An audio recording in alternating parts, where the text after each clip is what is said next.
Boa noite, meus amados irmãos. Novamente nós estamos aqui para compartilhar um encargo. Hoje nós que eu digo que eu conto sempre com vocês, viu? Nós estamos aqui para passar o encargo em Conceição do Castelo. Já era tardezinha, por volta de 6 horas, o irmão confirmou comigo para mim poder compartilhar, porque o profeta que iria falar hoje está à escala de trabalho e não poderia compartilhar. Confesso que hoje foi um dia bastante tumultuado para mim. Estou com um pedreiro aqui em casa e ainda hoje nós tivemos 2 reuniões pelo Zoom. Uma reunião foi com o grupo de cooperadores da região 6.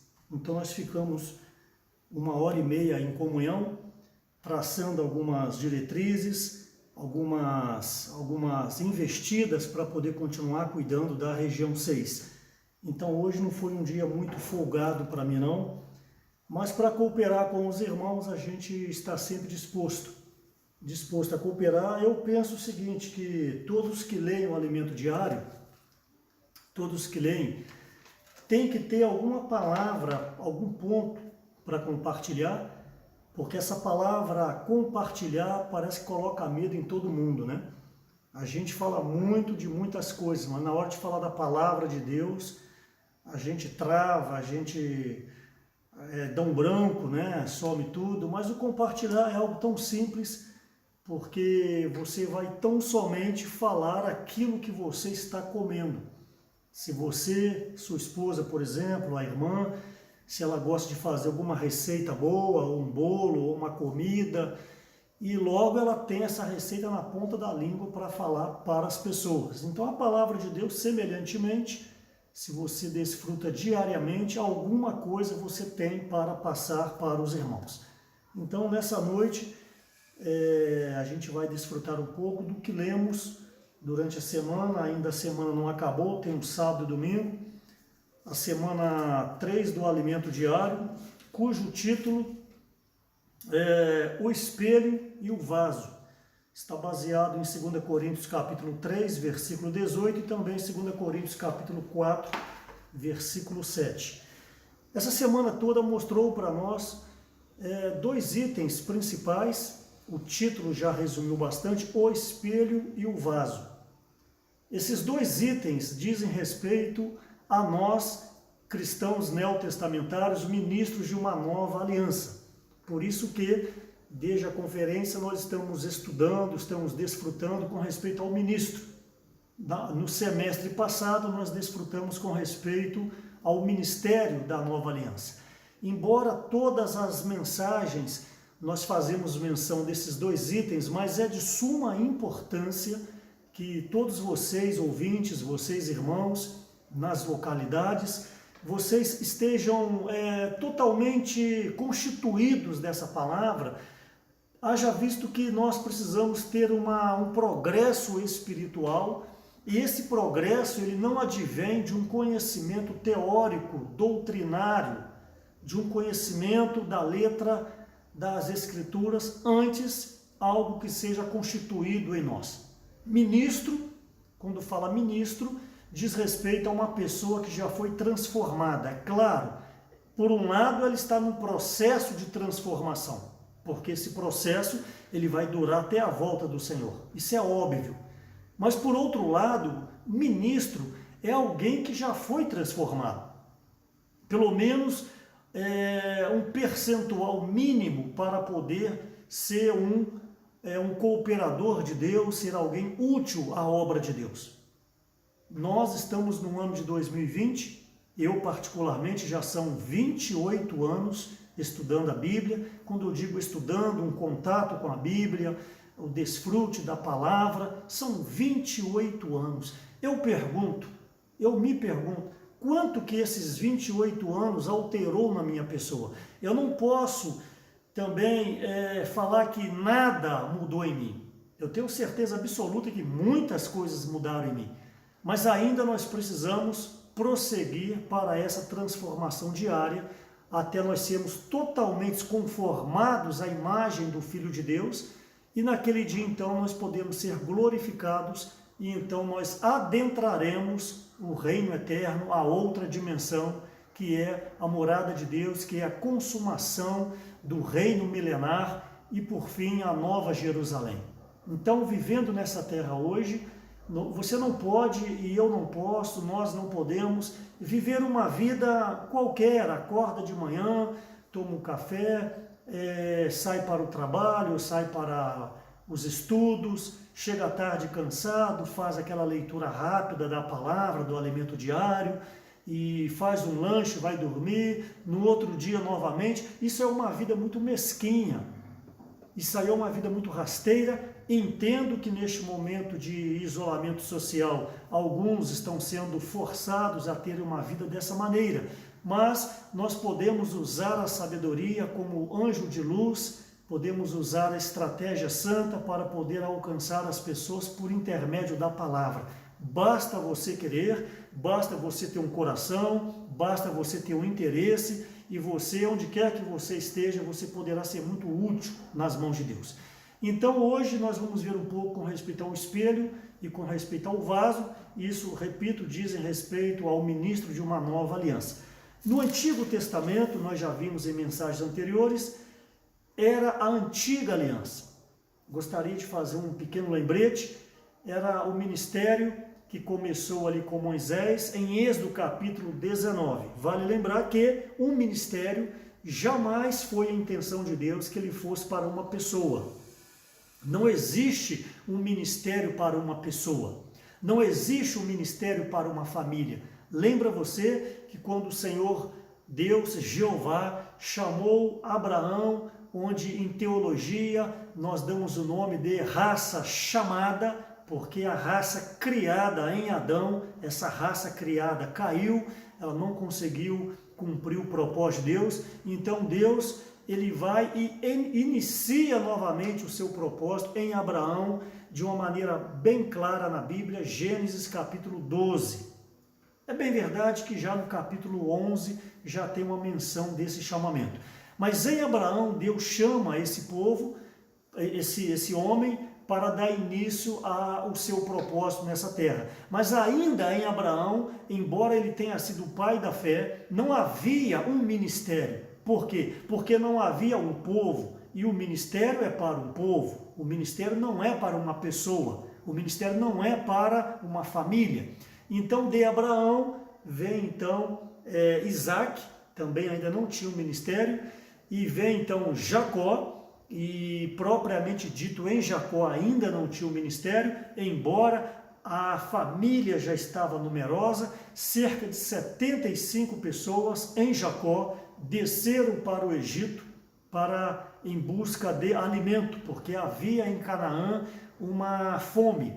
Então, a partir dessa descida para o Egito, essa família de 75 pessoas e cerca de 430 anos já eram mais de 2 milhões de pessoas. Então, esse povo de Deus, escolhido pelo próprio Senhor, por intermédio de Moisés, Moisés então liberta esse povo que estava refém, estava cativo de Faraó, como eu disse, por 430 anos na terra do Egito.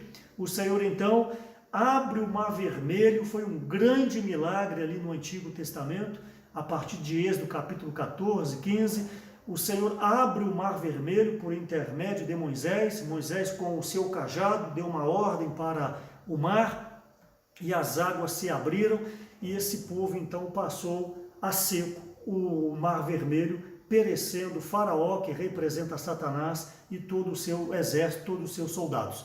Gostaria de enfatizar então, após a travessia, o Senhor então começa uma comunhão muito íntima com Moisés. Essa comunhão íntima não foi da noite para o dia, Moisés teve que passar um período de aperfeiçoamento de 40 anos, somente com 80 anos é que ele foi chamado novamente para poder servir ao Senhor e ser útil nas mãos de Deus. Então mostra que para você ser útil ao Senhor, você meu irmão, você minha irmã, a igreja em Conceição do Castelo, para você ser útil ao Senhor, necessariamente, abra os seus ouvidos, necessariamente você precisará ter bastante experiência íntima com o Senhor, e essas experiências dizem respeito a tomar a cruz, morrer dia a dia, como Lucas capítulo 9 fala, para que você seja então uma peça útil nas mãos de Deus. Um oleiro, quando ele faz um vaso, esse vaso, entre aspas, ele sofre nas mãos do oleiro. Os apertos que o oleiro der nessa massa é que vai moldar o tipo de vaso que o oleiro quer. Então, esses apertos nessa massa, nesse barro, representam os sofrimentos que nós precisamos passar. Não necessariamente o sofrimento físico. Nós não estamos aqui falando de ser um masoquista. Nós estamos aqui dizendo que aprove a Deus o desejo do coração dele de trabalhar de uma maneira diferente em cada um de nós. Há irmãos que são muito duros na sua vontade, na sua opinião, tudo estoura, tudo fica nervoso, tudo chuta o balde, tudo joga as coisas para o ar. Uma pessoa dessa, e eu me encaixo nessa pessoa, uma pessoa dessa precisará sofrer muito para poder ser aperfeiçoado. Por exemplo, um material de plástico, se você, um tubo de PVC, um cano de PVC, se você der um calor nele, ele logo ele fica flexível, para que o pedreiro, o encanador, o bombeiro possa manusear este cano. Agora, e um cano de ferro? Como antigamente usava-se muito, como as serpentinas em fogão a lenha, e aquele material de ferro precisa de cerca de quase 1000 graus para poder tornar um ferro flexível. E o material de aço?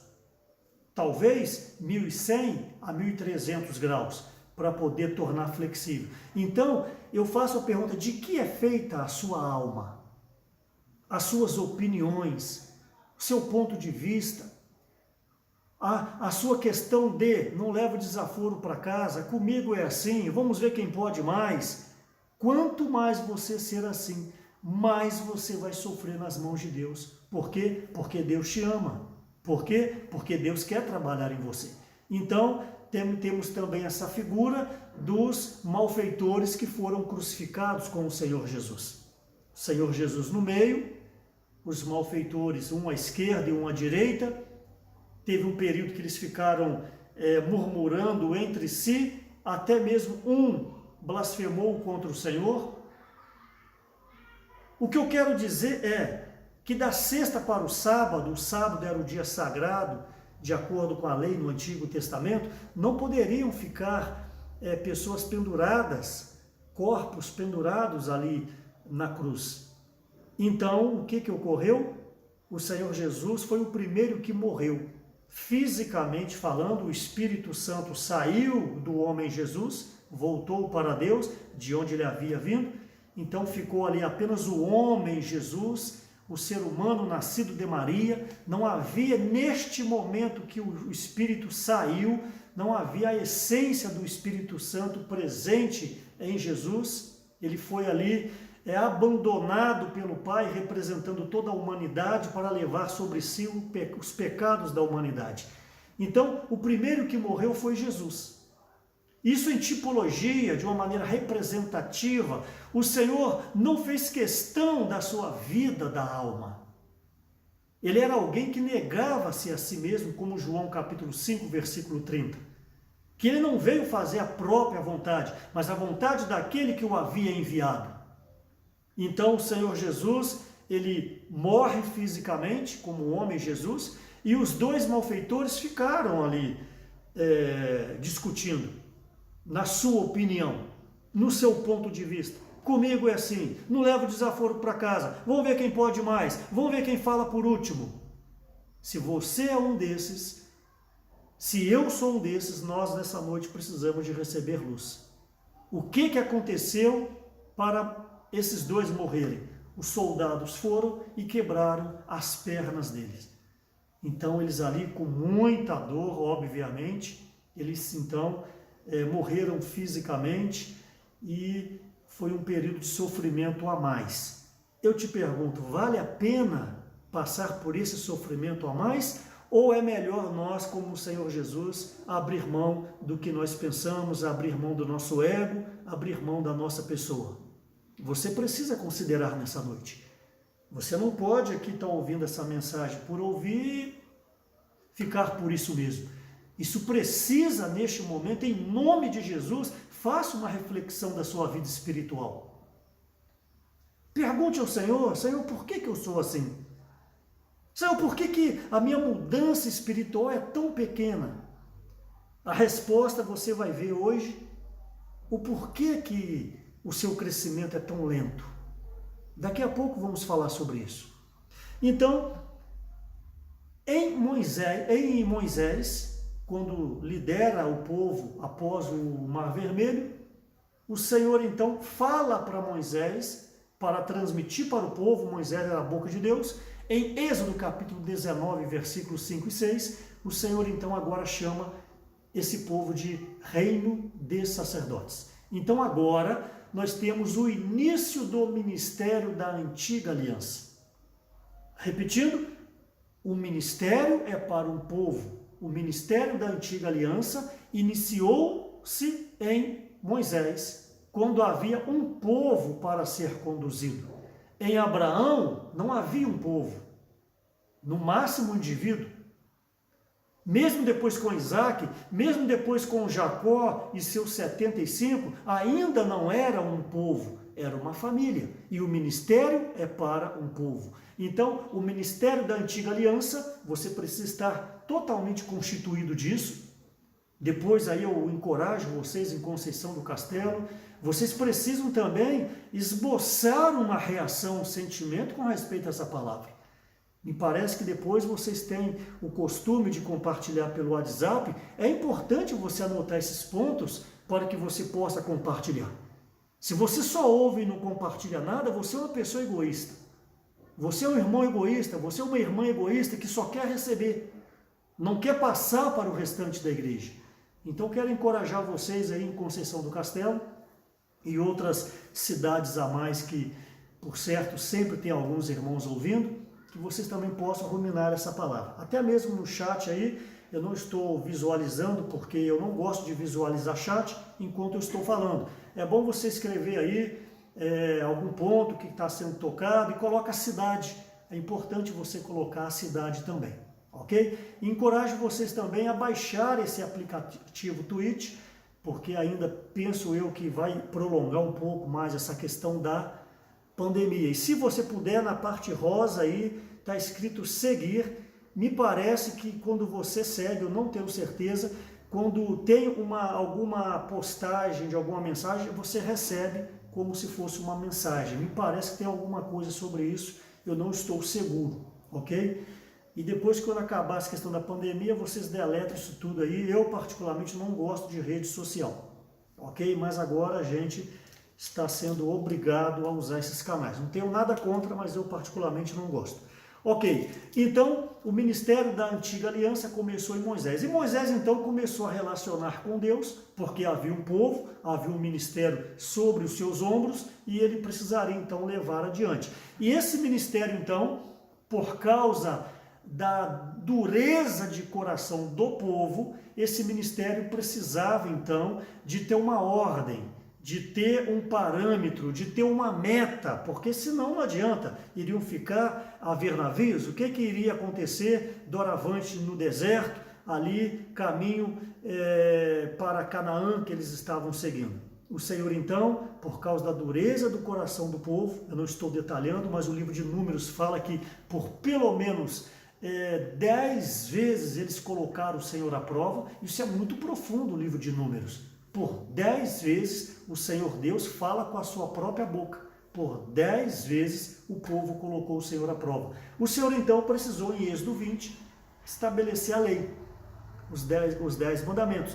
Então, essa lei, ela foi dada, diga-se de passagem, se você ler o livro de Romanos, o livro de Gálatas e o livro de Tiago, vai ficar claro para você com respeito a essas questões que eu estou falando. A lei nunca foi dada, pasmem, a lei nunca foi dada para ser guardada. Isso talvez soe estranho para você. Eu quero dizer que Deus não tinha a esperança, Deus não tinha a pretensão de que o homem iria guardar a lei. Então por que ela foi dada? Ela foi dada para expor o homem, porque no capítulo 19 de Êxodo, preste atenção, a lei foi dada em Êxodo capítulo 20. Mas ainda no capítulo 19, o povo falou para Moisés, meio com um tom de desafio. Tudo que o Senhor falar, faremos. Olha a prepotência. Às vezes você e eu não falamos assim, mas nós agimos assim. Deixa comigo, eu posso, eu consigo, eu dou conta do recado, serviço de criança está nas minhas mãos, se não tiver a minha mão não funciona nada, a liderança da igreja, serviço de recepção, serviço de literatura, nós precisamos nos humilhar todos os dias, porque somos apenas um vaso, quem faz a obra é o Senhor. Mas esse povo era de dura cerviz e falou o seguinte, Moisés, fala aí que a gente faz. Então o Senhor deu a lei para quê? Para que a eles lerem a lei, contemplassem a lei, eles iriam ver que eles eram incapazes. Já no primeiro mandamento, amarás a Deus de todo o teu coração, de todo o teu entendimento, de toda a tua alma. Quem consegue fazer isso? Amar o Senhor sobre a sua cama de manhã. Amar o Senhor sobre o seu sono, amar o Senhor sobre o seu cansaço, amar o Senhor sobre o dinheiro que está no seu bolso, amar o Senhor sobre a sua vida da alma, amar o Senhor sobre a sua vontade, você é capaz? Então, você observa, meu amado irmão, minha amada irmã, que já somos reprovados no primeiro mandamento. Então, por isso que eu digo que a lei foi dada com um intuito: expor o homem, e o homem imediatamente se arrepender e se voltar a Deus. Mas não foi isso que eles fizeram. Então essa antiga aliança foi escrita em tábuas de carne. Isso está em Deuteronômio capítulo 9, versículos 10 e 11. Ali diz que ela foi escrita em tábuas de pedra, pelo dedo de Deus. Eu não vou entrar em detalhes, que não diz respeito ao encargo central. Então, essa é a antiga aliança, onde Paulo faz menção em 2 Coríntios capítulo 3, que foi o ministério da condenação. Horas, não foi Deus quem deu? Sim, e a palavra diz em Romanos capítulo 7, versículo 7, versículo 12, versículo 14, que a lei, ela é santa, a lei, ela é justa, a lei, ela é boa, não tem problema com a lei de Deus. Você precisa entender nessa noite, para você não achar que o problema está na lei de Deus. A lei de Deus não tem problema, é a palavra de Deus. O que eu estou dizendo é que ela serviu como condenação ao homem. Por quê? Acabei de falar, o homem lia a lei, via a lei e ele era impotente. Então o que a lei, o que essas palavras escritas em tábuas de pedra faziam com o homem? Condenavam o homem. Por quê? Porque o homem não cumpria a lei. Está claro isso? Então esse ministério, ele foi o ministério da condenação. Daqui a pouco a gente vai falar um pouquinho mais sobre isso. Tá ok? Eu não esqueci de falar o porquê que você não cresce em vida. Eu falei no início e quando a gente chegar em Coríntios eu vou falar isso para vocês. E depois então, todo o período passou aí a época dos juízes, entrou em Samuel, reis, crônicas, os profetas, até chegar em Malaquias, até então no período de transição do Antigo para o Novo Testamento, na pessoa de João Batista, já falamos sobre isso.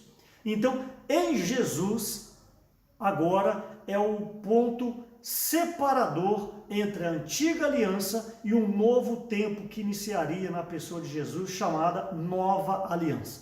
Então Jesus foi o primeiro ministro da Nova Aliança. Moisés foi o ministro da antiga aliança e todos aqueles que cooperavam com Deus, podemos dizer que foi um ministro da antiga aliança, como por exemplo Elias, como por exemplo Josué, como por exemplo Ezequiel, como por exemplo Isaías, Daniel, todos esses foram ministros da antiga aliança.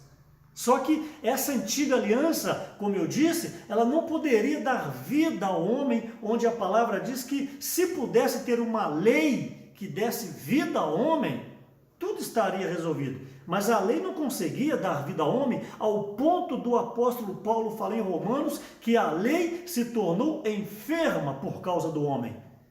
Você consegue entender o que é a lei de Deus, a palavra de Deus se tornar enferma, doente por causa dos seus pecados? Para vocês verem quão terrível somos nós, meu amado irmão, minha amada irmã de Conceição do Castelo, você precisa entender que dentro de você habita um grande mal. Capítulo 7 de Romanos, o bem que eu quero eu não faço. O mal que eu não quero, esse faço. Desventurado o homem que sou. Paulo ficou como que louco. Desventurado homem que sou. Quem me livrará do corpo dessa morte? Então, em nós mesmos, meus amados irmãos, nós somos pessoas desventuradas. Me perdoe a palavra, pessoas sem graça, que é uma desgraçada. Sem graça, desgraçada, sem graça. Que o Senhor tenha misericórdia de mim e de você. Se nessa noite você não se entender, se você não está claro para você que o mal habita em você, por isso que você fala sem querer. Quando você fala, você machuca as pessoas. Quando você fala, você diminui as pessoas. Quando você fala, você ignora as pessoas, porque é o mal que está em você.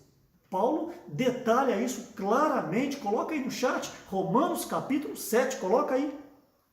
Você precisa hoje ainda ler Romanos capítulo 7, para você reconhecer quem é você. Então, Jesus vem e inicia uma nova era, o ministério da nova aliança. Mateus 4:17, o Senhor então começa a pregar do reino dos céus. Arrependei-vos, porque está próximo o reino dos céus. E esse ministério da nova aliança, ele é totalmente o contrário da antiga aliança. Se você pegar 2 Coríntios capítulo 3, eu não vou detalhar, porque há cerca de um mês eu já falei sobre isso aqui mesmo, neste local de transmissão. Eu fiz um paralelo, até anotei aqui na minha Bíblia, um paralelo dos itens da antiga aliança para a nova aliança. Isso aí você anota aí para você ler depois, 2 Coríntios capítulo 3, está no capítulo 3 todo.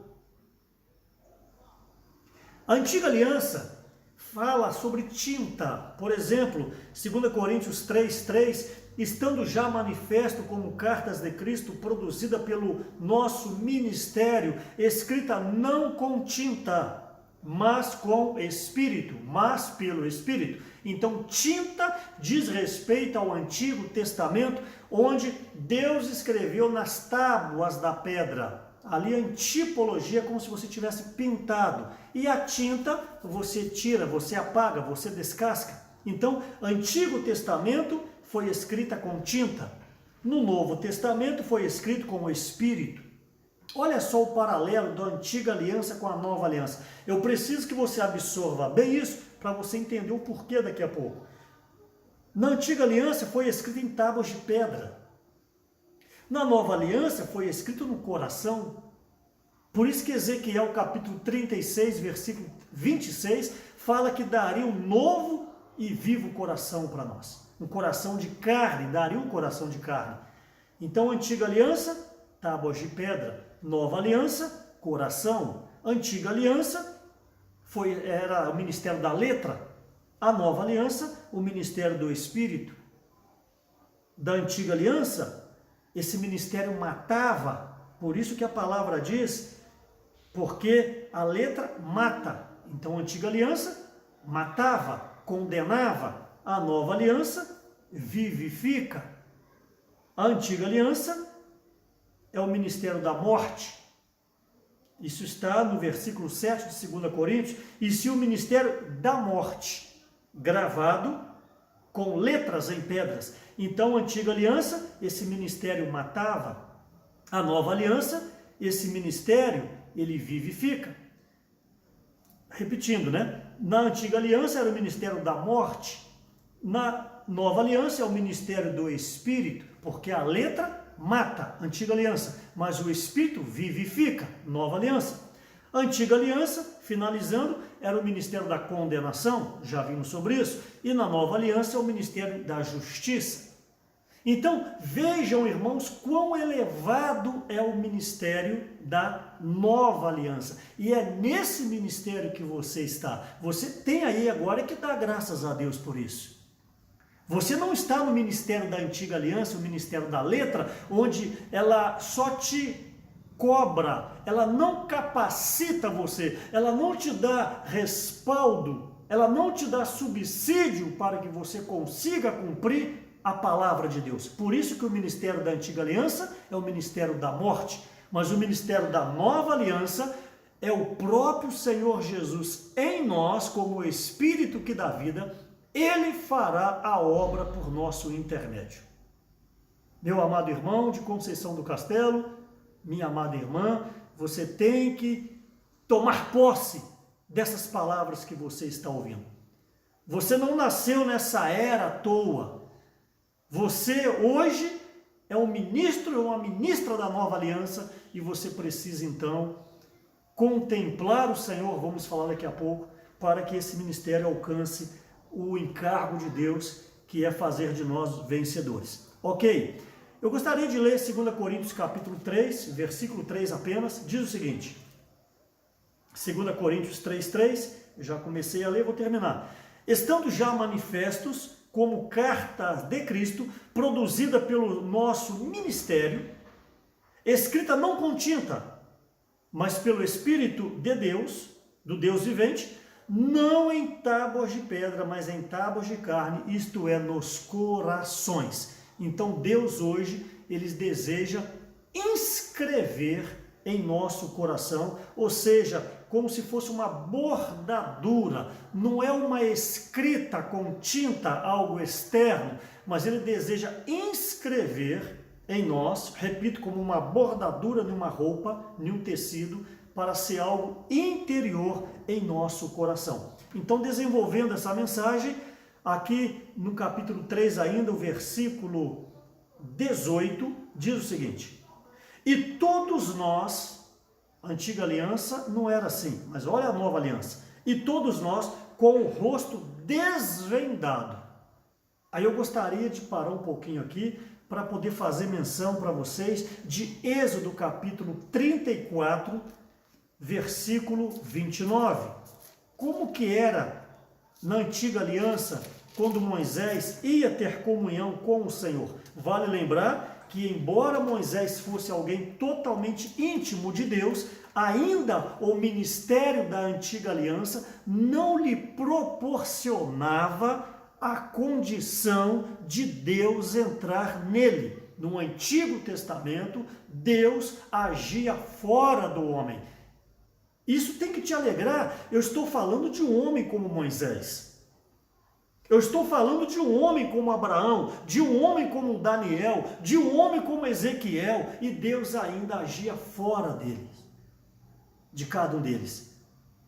A constituição, a ordem de Deus para a antiga aliança era o homem era Deus fora do homem, e não como no Novo Testamento, Deus dentro do homem. Então, Moisés, em Êxodo capítulo 34, versículo 29, quando desceu Moisés do monte Sinai, tendo nas mãos as 2 tábuas do testemunho, sim, quando desceu do monte, não sabia Moisés que a pele do seu rosto resplandecia depois de haver falado com Deus. Então depois você pode discorrer mais em Êxodo capítulo 34, versículo 29. Então como que era? Moisés entrava no Santo dos Santos, no lugar santíssimo, lá onde tinha a arca, onde tinha o maná escondido, as tábuas da lei, a vara de Arão que floresceu, quando levantava a tampa do propiciatório, onde tinha os querubins, a glória de Deus, então, representada nesta porção da palavra como uma grande luz, aquela luz resplandecia e então saturava o rosto de Moisés. Moisés, na primeira vez, não sabia. Moisés, quando saiu para falar com o povo, me permita aplicar, o seu rosto era como se fosse um sol. O seu rosto resplandecia. Só que, enquanto Moisés ia falando, essa glória, essa luz, ela ia desvanecendo, ela ia diminuindo, ela ia perdendo força. Então, para Moisés, palavra minha agora, para Moisés não perder o moral com o povo, para Moisés não perder ali a autoridade, o que Moisés fazia? Vai eu pegar a minha cortina aqui do lado, viu? Essa cortina me ajuda muito. Foi a minha prima Cleonice que fez essa cortina aqui, muito boa. O que Moisés fazia então, quando a glória estava perdendo o fulgor? Moisés cobriu o rosto. Moisés cobriu o rosto para que o povo não visse que a glória havia desvanecido. Então, se o encargo de Moisés não tivesse acabado naquele momento, o encargo que eu digo, se o que Moisés iria falar não tivesse terminado, Moisés então tinha que sair correndo para o santo lugar novamente. Moisés então tirava o véu e contemplava a glória de Deus novamente. Moisés saía da tenda, ia até o povo e falava com o povo com o rosto resplandecente. Antes de acabar, Moisés colocava de novo o véu. Está claro isso? Olha a trabalheira que era no Antigo Testamento. Preste atenção, e eu estou falando de Moisés. O único homem que falava boca a boca, face a face com Deus, e Deus ainda era fora dele. Então agora você vai tocar no que eu vou ler, 2 Coríntios capítulo 3, por favor, versículo 18. Coloca aí, 2 Coríntios 3, 18. E todos nós, com o rosto desvendado. Aqui está a chave desta mensagem 3 do alimento diário. E todos nós com o rosto desvendado. Você não pode ter nada no seu rosto quando você contempla Deus. E todos nós com o rosto desvendado, contemplando, lembra de Moisés? Contemplava? Contemplando como por espelho a glória do Senhor, somos transformados de glória em glória. No grego pode ser traduzido, somos transformados de degrau em degrau, é dia a dia, como Lucas capítulo 9 fala, transformados de glória em glória, na sua própria imagem, como pelo Senhor, o Espírito, aleluia! Então, o segredo é contemplar o Senhor. Aí eu já respondo a pergunta que eu fiz no início da mensagem: Senhor, por que entra ano e sai ano e eu não mudo? Por que entra ano e sai ano e eu continuo frio na vida da igreja? Frio com respeito à leitura, frio com o tratamento com os irmãos, frio com o relacionamento. Eu só penso mal dos irmãos, eu não consigo pensar o bem dos irmãos. Todo pensamento que eu tenho dos irmãos, eu penso que os irmãos pensam mal de mim. Se o irmão fala uma palavra que não me agrada, eu não consigo orar e falar: Senhor, eu perdoo porque foi um momento de fraqueza. Senhor, ele falou sem pensar, mas não, você só pensa mal do irmão. Parece que nós vivemos a vida da igreja, meus irmãos. Eu peço perdão falar assim com vocês, eu não estou generalizando, por favor, talvez um ou outro. Parece que nós vivemos a vida da igreja com uma metralhadora. A gente já vai para a reunião com a metralhadora empunhada. Se pudesse, a gente fulminava todo mundo. Se Deus desse um poder nos nossos olhos de sair aquele laser como desenho animado, aquele raio laser que fulmina as pessoas, irmãos, não teria ninguém no local de reunião. Talvez só teria você no local de reunião. A gente é muito armado, porque homem natural. O homem natural é assim. E se você é assim, você é um homem natural. leitura de Bíblia diária, leitura de alimento diário, oração diário, não resolve necessariamente o seu problema. Preste atenção, isso é de suma importância, mas não necessariamente muda a sua constituição. Só há uma coisa que muda a sua constituição, é você contemplar Deus. Contemplando como por espelho, um espelho reflete quem está na sua frente.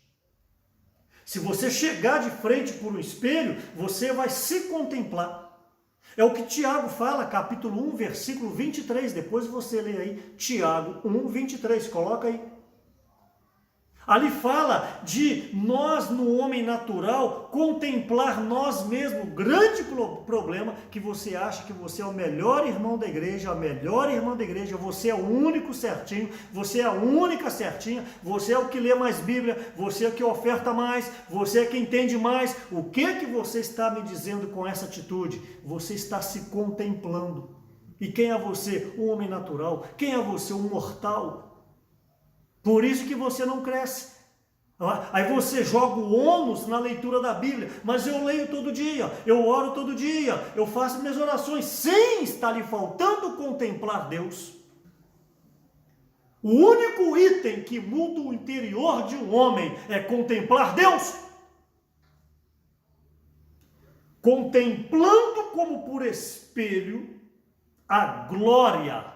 Então você precisa contemplar a glória, você precisa contemplar o fulgor, você precisa contemplar o que Deus é nos dias de hoje, falando aquela ressurreição do Senhor Jesus que adentrou o véu, foi para outra dimensão, ele foi glorificado, está à direita de Deus Pai. Então hoje, quando nós contemplamos Jesus, nós contemplamos o caminho que ele abriu, o reto e vivo caminho, o novo e vivo caminho de Hebreus. Aí o que vai acontecer? Você vai desejar trilhar esse caminho. Então tem um resultado na sua vida. Você aceita negar a vida da alma, você aceita tomar a cruz, você aceita receber ajuda, você aceita se humilhar, você aceita caminhar junto com o rebanho, e você então vai ser transformado de glória em glória. Anota no seu caderno aí, só contemplar a glória é que vai mudar a sua constituição. Não se refugia, não se esconda, não se justifica que você lê Bíblia todo dia e que você ora todo dia. Repito, isso é essencial, mas para quem está contemplando. Se você não contempla, isso com todo respeito eu não quero te magoar, nada vale, porque está fazendo no homem natural. Então, no Novo Testamento, nós vivemos nessa era e nós somos, então, mais do que bem-aventurados, porque nós estamos na presença do Senhor e podemos contemplar, é de dia em dia, de glória em glória. Bom, como eu tenho que avançar, eu já falei 43 minutos, e eu gostaria de falar só 1 hora hoje, até porque os irmãos me pegaram com o dito popular, me pegaram de calça curta, me pegaram em cima da hora. Então, eu não gostaria também de alongar bastante, mas encargo eu tenho muito encargo para passar para vocês. Ok, uma vez então que nós contemplamos, nós precisamos agora, por meio de ouvir a palavra, nós precisamos praticar as palavras. Nós temos Mateus 7, está no alimento diário, os 2 fundamentos, o que edificou a casa sobre a rocha, o que edificou a casa sobre a areia, aparentemente é a mesma casa, aparentemente tudo igual, e o que edificou sobre a areia fica contando vantagem, porque ele fez a casa dele com 3 dias. O outrozinho sobre a rocha demorou talvez 2 anos, e o outro ficou contando vantagem, porque lê mais, porque ora mais, tem mais tempo de vida da igreja, foi batizado em 1980, mas quando vieram as chuvas, os ventos, os rios arrojaram contra as casas, a que foi feita sobre a areia, foi derrubada e caiu. Mas a que foi construída sobre a rocha, permanece inabalável. Então, reforçando o que eu acabei de falar, não importa o tanto que você lê, não importa o tanto que você ora, desde que seja no Espírito. Tudo que você faz na vida da igreja no Espírito é semelhante a edificar sobre a rocha. Então, a sua oferta, as suas orações, a sua cooperação na pregação do Evangelho, você, minha irmã, quando tem festa do amor, você vai levar um lanche, vai levar a parte do almoço, tudo tem que ser com o coração puro. Você não pode, eu sei que é comum das irmãs, viu? Não é errado, é comum. Cada irmã leva um prato. Eu falo porque eu viajo muito por aí e você tem que ter sabedoria. As irmãs que levam o prato, elas ficam de olho para ver se alguém vai comer o prato dela. Não é o prato de vidro ali não, viu? De porcelana. Estou falando a comida, tá? As irmãs ficam olhando, a irmãzinha, se vai comer o prato dela. E se ninguém tocar no prato dela, você sabe que ela fica chateada. E aquela, então, que alguém comeu o prato todo, ela fica toda empolgada. Repito, não tem nada de errado nisso. O ser humano também tem que ter satisfação. Mas eu quero dizer que você tem que estar preparada, minha irmã, para aqueles que não comerem o seu prato. Estou dando o exemplo do prato de comida, mas eu gostaria que vocês abrissem no âmbito geral. Você que serve com serviço de criança ou qualquer outro serviço, você tem que estar preparada para receber um não da liderança da igreja. De repente você teve uma ideia fabulosa e de fato essa ideia só deve ser boa. Mas se naquele momento a liderança não absorveu, se a liderança não deu aval, você não pode ficar chateado. Aí você vai para casa, também não fala mais nada, nunca mais ajuda em nada. Aí, vida da alma, criancice. Menino, Deus permite essas coisas para tratar o seu ego. Por quê? Porque Deus te ama. E você não pode entrar no reino com essa vida da alma. Então Deus prepara meios, o alimento diário fala sobre isso. Daqui a pouquinho eu vou tocar sobre isso.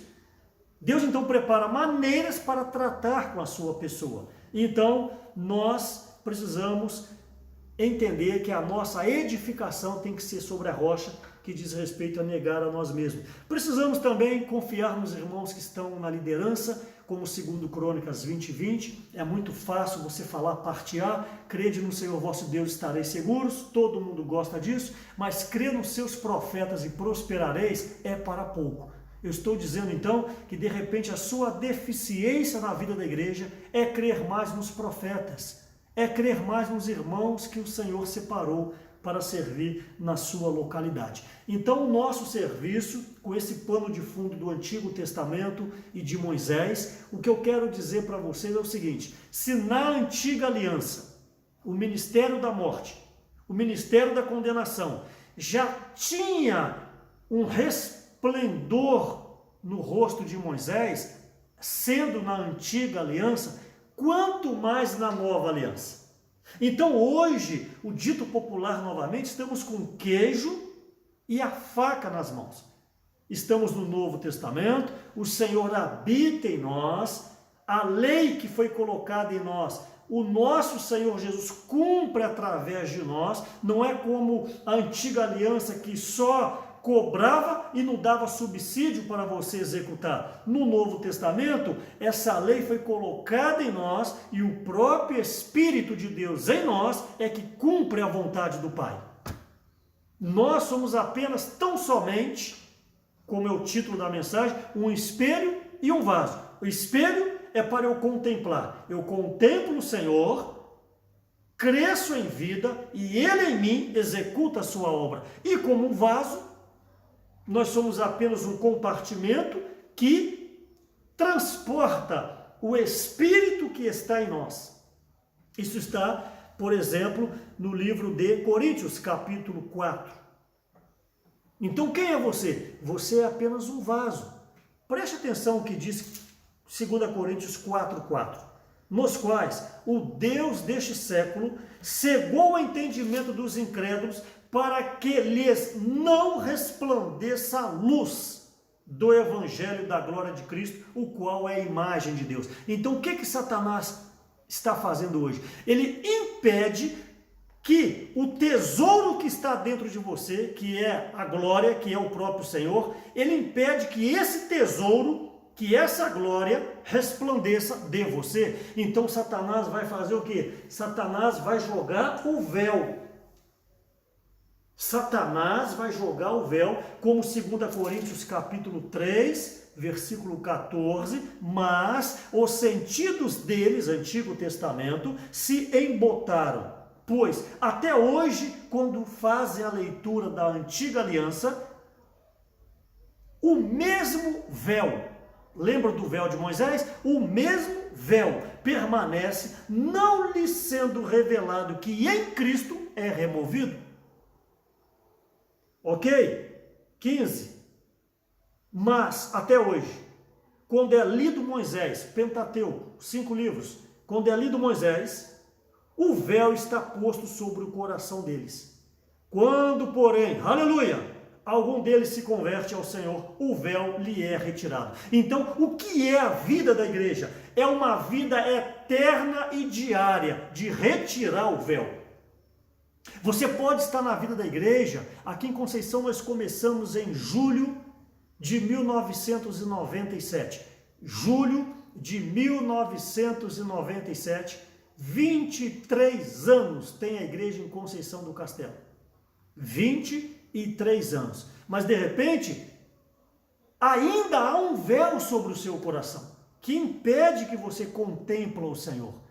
Não obstante você é ofertante, dízimo, ofertas, não obstante você tem um programa livre na minha mão, não obstante você não perde nenhuma conferência, mas não consegue avançar, porque o véu está sobre o seu coração. Este véu, ele tem várias aplicações, pode ser o véu da religião, pode ser o véu da tradição, pode ser o véu do seu ponto de vista, pode ser o véu da cultura.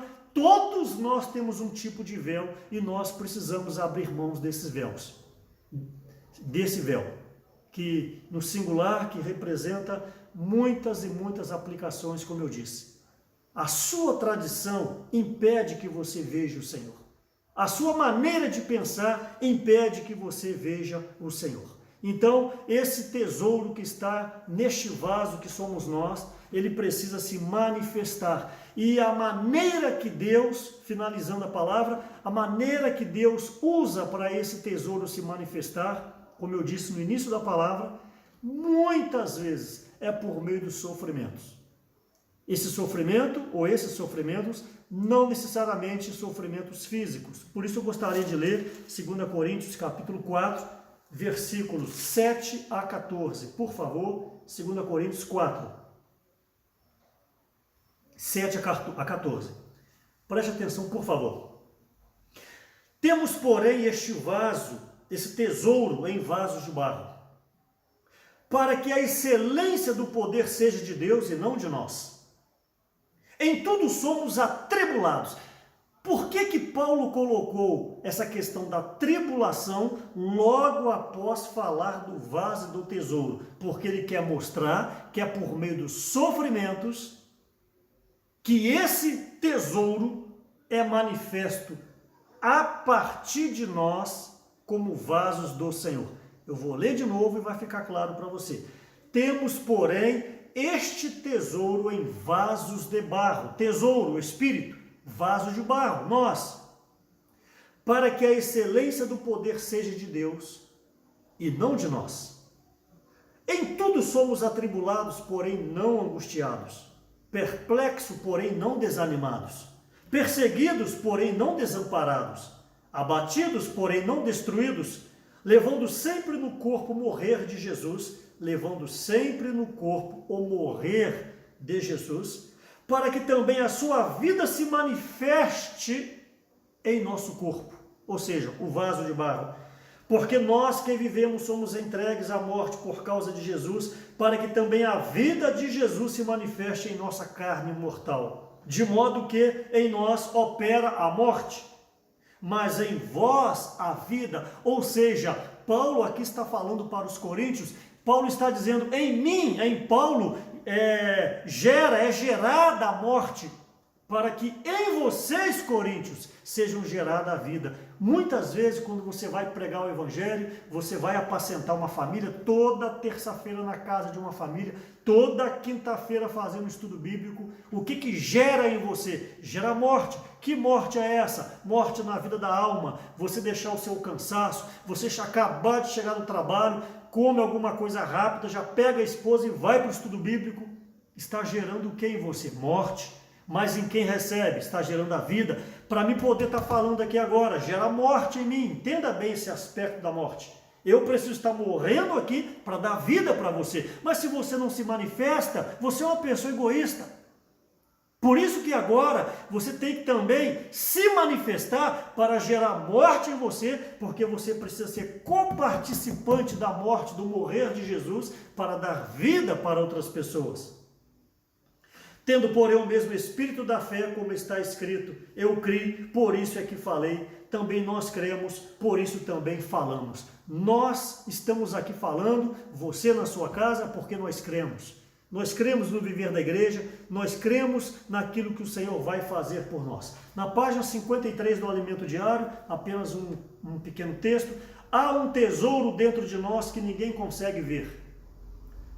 Para que as pessoas vejam esse tesouro, Deus muitas vezes precisa colocar-nos em meio a problemas e situações de sofrimentos, pois só assim percebemos que o vaso não consegue fazer nada, que o vaso não tem força, não consegue resolver os problemas. É a partir disso que o tesouro se manifesta, 2 Coríntios capítulo 1, versículo 9. Amados irmãos da igreja em Conceição do Castelo, vocês aqui vivem numa cidade pequena, onde todo mundo praticamente conhece todo mundo. Vocês têm inúmeras casas abertas. Eu penso aqui, eu quero profetizar pela 10ª vez, vocês já deveriam ter 100 irmãos reunindo firmes na igreja, porque vocês contam com a simpatia de toda a cidade. Quero encorajá-lo nessa noite, você meu irmão, você minha irmã, a renovar a sua visão, que você é um ministro, você é uma ministra da nova aliança, e não é ficando em casa, eu não estou falando época de pandemia, de isolamento social, não, estou falando em vida, em questões normais, não é ficando em casa, indo em reunião 2, 3 vezes por semana, dando o seu belo dízimo, fazendo as suas orações, que você vai resolver o seu problema, não. Você precisa, como diz 1 Tessalonicenses, pavimentar, não, preparar, né, a sua coroa. Você precisa construir a sua coroa, e essa coroa, as pedras dela dizem respeito a pessoas. Você, meu irmão, você, minha irmã, tem que ganhar alguém para o Senhor. Você tem que apacentar uma família. Então use esse momento de isolamento, liga para as pessoas, não fique só em WhatsApp não. Desde na época, o amado Reinaldo já falava, não existia o WhatsApp, ele falava, e-mail é frio. Tem que pegar o telefone e ligar, ouvir o timbre de voz dos irmãos, ouvir o sentimento das pessoas por meio da voz, tem que ouvir, tem que falar. Hoje, tudo ficou na escrita do WhatsApp. Pega o telefone, liga para as pessoas, apacenta, ora com elas, pergunta como que elas estão. Você, minha irmã, pega 2 ou 3 irmãs para você apacentar. Depois de uma mensagem dessa, liga, pergunta o que ganhou, mantenha a comunhão, faça alguma coisa, gente. Parado, nós não vamos conseguir. Eu sou a favor de faça coisas diferentes para obter resultados diferentes. Se você quer algo diferente, faça alguma coisa diferente. Não fique da maneira que vocês estão, vocês podem avançar muito mais. Vamos traçar uma meta de 100 irmãos, em nome de Jesus, para que esse espelho, ele agora possa refletir Deus, quando as pessoas virem você, olharem você, verem Deus refletindo por meio de você, e você pare de ficar refletindo o seu homem natural, como diz ali em Tiago 1,23, você é uma pessoa cheia de problema, você é uma pessoa cheia de depressão, estou generalizando, você é uma pessoa cheia de dúvidas, cheia de pavor, síndrome do pânico. Olha, você é um espelho. Quando a pessoa olhar, a pessoa vai contemplar esses problemas. Seja uma pessoa mais intrépida, invoca mais. Existem problemas? Existem. Paulo, abatido, mas não destruído. Pobres, mas enriquecendo a muito. Então, tem problema? Tem. Mas porque eu contemplo Deus, eu preciso refletir Deus. Dessa maneira o Senhor vai avançar em nós. Então nós somos um espelho, e esse espelho tem que refletir Deus, e nós somos um vaso, esse vaso carrega o tesouro que é o Espírito Santo, e que nós possamos então transmitir a essas pessoas. Falei exatos 1 hora, que o nosso Senhor possa abençoar todas as famílias. Em nome de Jesus, eu o abençoo, abençoo a sua família, abençoo a cidade de Conceição do Castelo e os demais irmãos que estão também participando, assistindo aí a palavra. Que o Senhor abençoe vocês com toda a sorte de bênção. Jesus é o Senhor.